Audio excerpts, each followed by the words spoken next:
Lesson 6 sounds of animals and birds. એના 1, 2, 3, 4, 5, 6, 7 crow સુધી લખાવવાની છું. હમણાં સુધી આપણે ઘણી વાર બોલવાની પ્રેક્ટિસ કરી. આજે લખીશું. નોટ લઈને તૈયાર.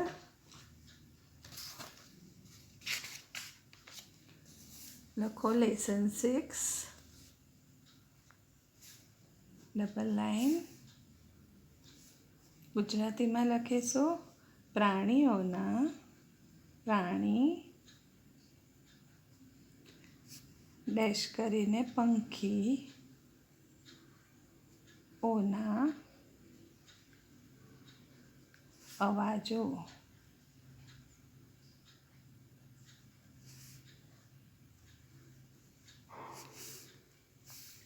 પહેલું વાક્ય લખીશું એ ડોગ બાર્ક્સ. જો વાક્યની શરૂઆત કેપિટલ લેટરથી કરી છે અહીંયા પણ. આપણે શીખી ગયા ને. એ ડોગ. ડોગની સામે આર્ટિકલ કયું આવ્યું? એ. Dog DOG dog. ચોથી લીટીને જી અડે. બાર્ક્સ.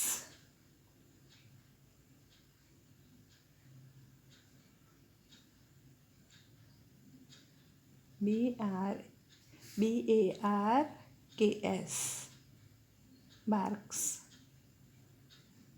કોઈ સ્પેલિંગ મોડે નથી કરવાનો. હવે આનો ઉચ્ચાર નીચે લખીશું. અહીંયા લખો ઉચ્ચાર.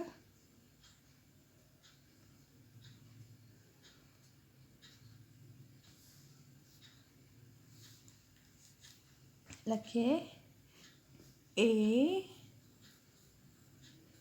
ડોગ. ગુજરાતીમાં ઉચ્ચાર બાર્ક્સ. એસ છે ને પાછળ એટલે સ. બાર્ક્સ. પૂર્ણવિરામ. બાવ વાવ. લખો. અહીંયાથી શરૂઆત કરજો. વાક્યની શરૂઆત કેપિટલ લેટરથી. બાવ ડોટ ડોટ ડોટ 3 વાર વાવ.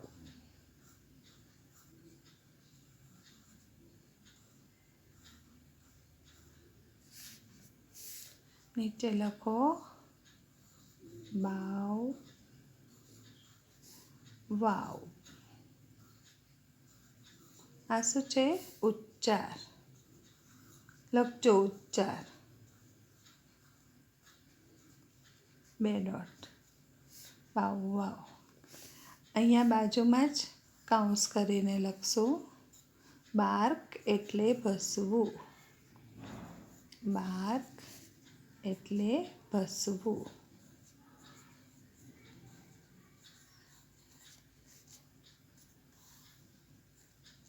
લખાયું. હવે બીજું વાક્ય. અહીંયા 1 નંબર આપીએ. હવે 2. અંગ્રેજીમાં જ લખીએ નંબર પણ.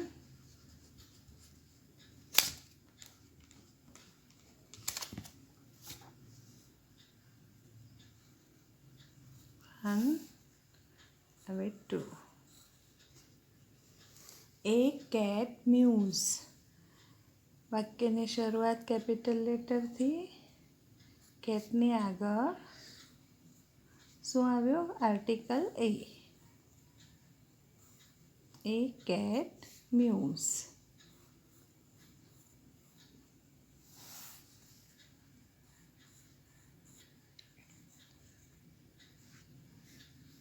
પૂર્ણવિરામ. ઉચ્ચાર લખીએ. ઉચ્ચાર. જ્યાં જ્યાં ટીચર લખાવે છે ત્યાં ત્યાં લખજો. એ કેટ. એ. હવે કેટ કેવી રીતે બોલાય છે? ઉચ્ચાર એટલે આપણે કેવી રીતે બોલીએ છીએ અંગ્રેજી અક્ષર. મ્યુઝ.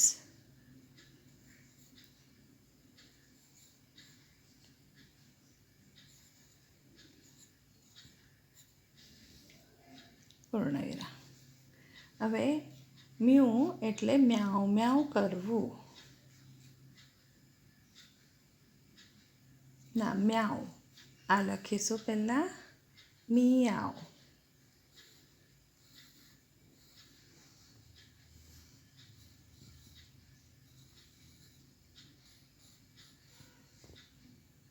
બિલાડીનો અવાજ, એનો ઉચ્ચાર.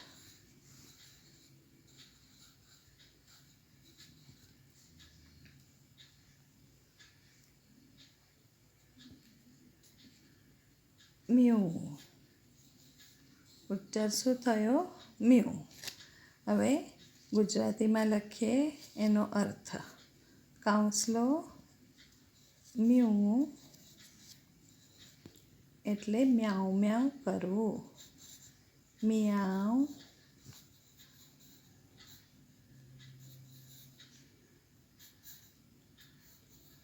મિયાઉ કરવું. કૌંસ પૂરો. આ લીટી છોડી દેજો. બીજું, એ કાઉ મૂઝ. એ વાક્યની શરૂઆત કેપિટલ લેટરથી. કાઉ COW મૂઝ MOOS. ઓ લીટીને અડીને ઉચ્ચાર લખો. ઉચ્ચાર.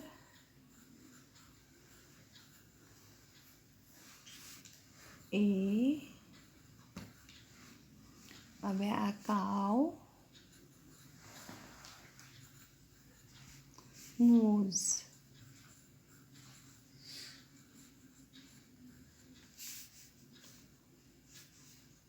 હવે એનું બોલવાનું છે મૂ. MOO મૂ. કેવી રીતે બોલે? તો મૂ. Dot dot dot. એનો ઉચ્ચાર.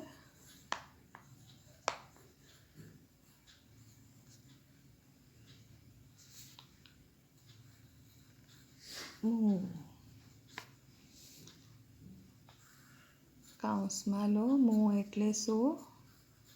તો મૂ એટલે ભાંભરવું. ભાંભરવું. કૌંસ પૂરો. ચોથું,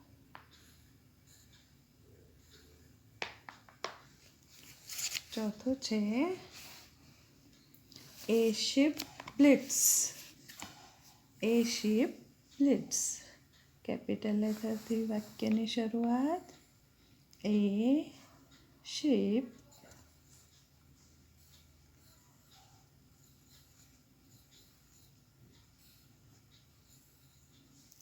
બ્લિટ્સ.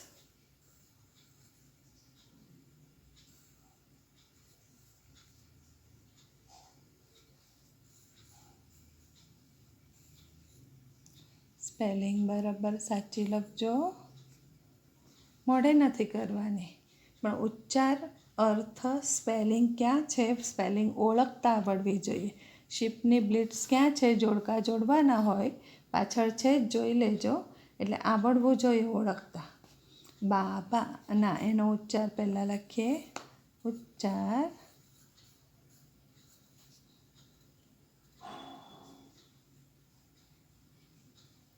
એ શિપ. એ. હવે શિપ લખીએ. શિપ. જે રીતે બોલાય એને ઉચ્ચાર કહેવાય. બ્લિટ્સ. ચોપડીમાં બ્લિટ લખ્યું છે, પણ એસ છે અહીંયા વાક્યમાં, તો આપણે બ્લિટ્સ લખશું. હવે બાબા.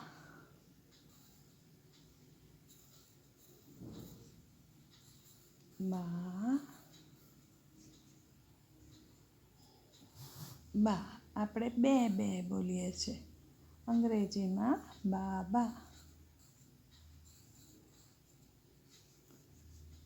ઉચ્ચાર લખીએ.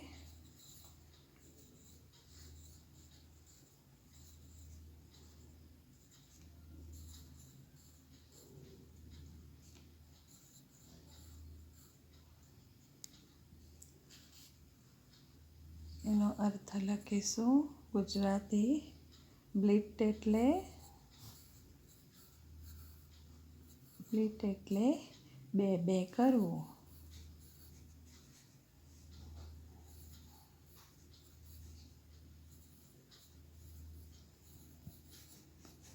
કૌંસ પૂરો. શાંતિથી સારા અક્ષરે લખો. આગળ જઈશું.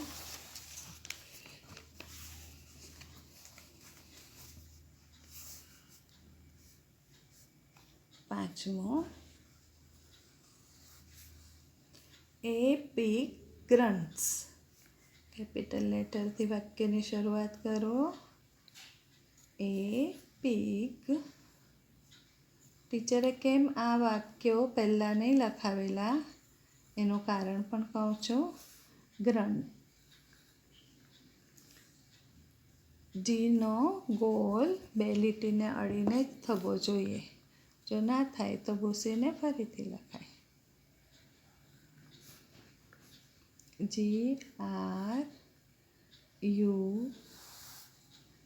GRUNTS.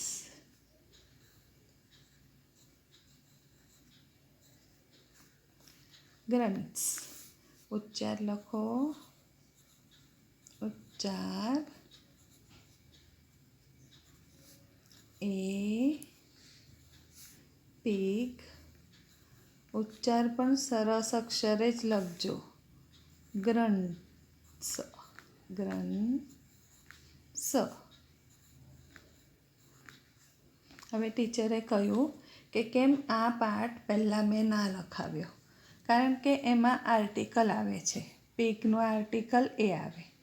વાક્યની શરૂઆત કેપિટલ લેટરથી થાય. એ બધું મારે પહેલાં શીખવવું પડે, ત્યાર પછી જ આ વાક્ય હું તમને સમજાવી શકું. આ એ શું કામ લખ્યો એ હવે તમે જાણો છો કે આર્ટિકલ લખવા પડે. બરાબર? એટલે ટીચરે હવેથી આર્ટિકલ પહેલાં શીખવાડ્યા, વાક્યની શરૂઆત શીખવાડ્યું એન્ડવાળા વાક્યથી. હવે તમને આ બરાબર સમજ પડી જશે. હવે આગળ લખીએ. ઓઈક ઓઈક. જો કેપિટલ લેટરથી લીધું છે.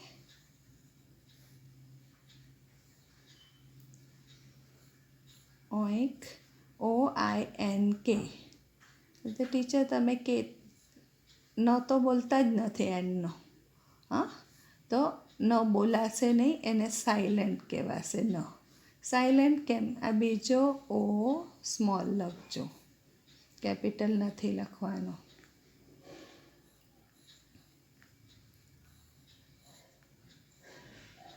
સાયલેન્ટ એટલે અવાજ ન આવે એવો ન. હા, આગળ જશો ઉપલા ધોરણમાં ત્યારે આ સાયલેન્ટ અક્ષર વિશે વધારે માહિતી મળશે. ઓઈક ઓઈકનો ઉચ્ચાર લખીએ.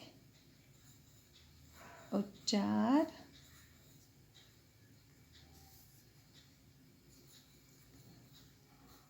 ઓઈક.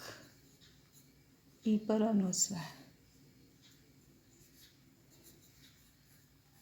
ઓઈક. કૌંસમાં લો.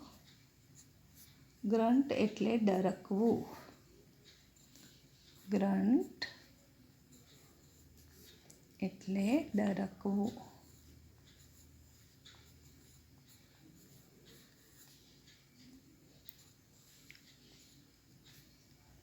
હવે ડોંકી. એ ડોંકી બ્રેઝ. ચાલો છઠ્ઠું લો. એ ડોંકી DONKEY.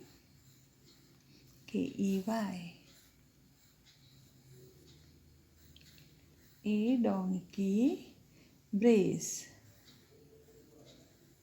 BRAYS. પૂર્ણવિરામ. જ્યારે વાક્ય હોય તો એનો અંત પૂર્ણવિરામથી કરવાનો જ હોય છે. લખો ઉચ્ચાર. ટીચર બહુ જ ધીમેથી લખાવે છે, તમે પણ શાંતિથી સરસ અક્ષરે લખો. એ આ એ ડોંકી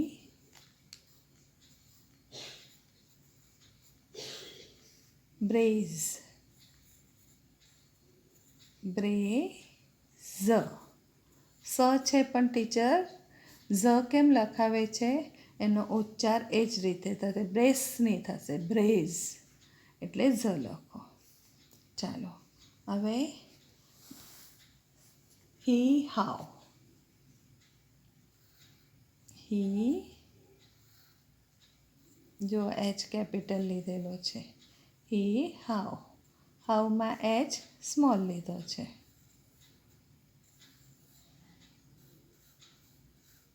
અહીંયા ભૂલ છે ચોપડીમાં ટીચરે અહીંયા સુધારીને લખાવેલું છે હાવ એનો અર્થ લખીએ કૌંસમાં બ્રે એટલે ભૂંકવું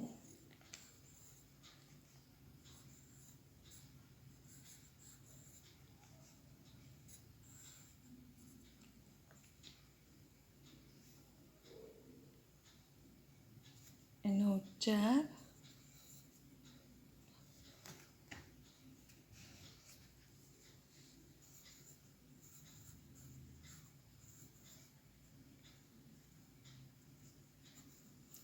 હી ને હાવ